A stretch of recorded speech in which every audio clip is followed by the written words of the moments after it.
آج نہ تو تم کسی شیعہ کے گھر کا پانی پیتے ہو، نہ کھانا کھاتے ہو، کیسے مسلمان ہو؟ چلو مانا کہ ہم مسلمانوں نے آج اپنے اپنے فرقے بنا رکھے ہیں، اس کا الگ ہے، تمہارا الگ ہے، لیکن ہم ہیں تو مسلمان ہی، مذہب تو ایک ہی ہمارا اسلام۔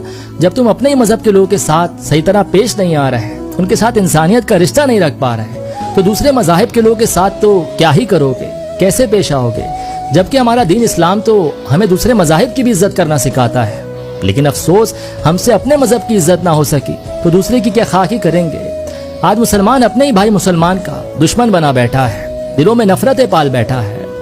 سچ کہوں تو اندھا ہے آج کا مسلمان، صرف دوسرے کو دیکھ کر رنگ پکڑ رہا ہے، اپنی عقل سے نہیں سوچتا، قرآن کو کھول کر نہیں پڑھتا، اسے نہیں سمجھتا، صرف ملا کی سنتا ہے، جو اس نے کہہ دیا وہ مان لیا۔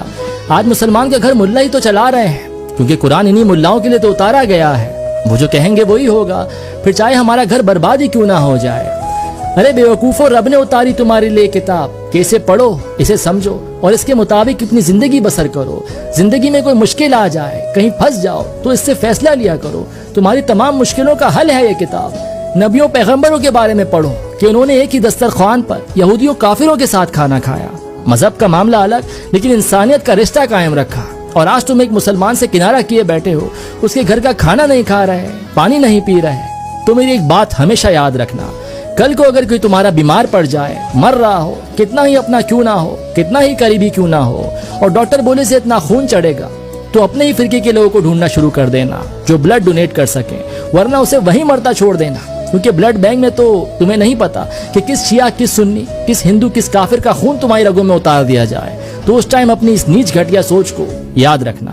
اب کچھ لوگ کہیں گے کہ یہاں زندگی کا سوال ہے، جان پر بنی ہوگی، مجبوری ہوگی، کسی کی زندگی موت کا سوال ہے۔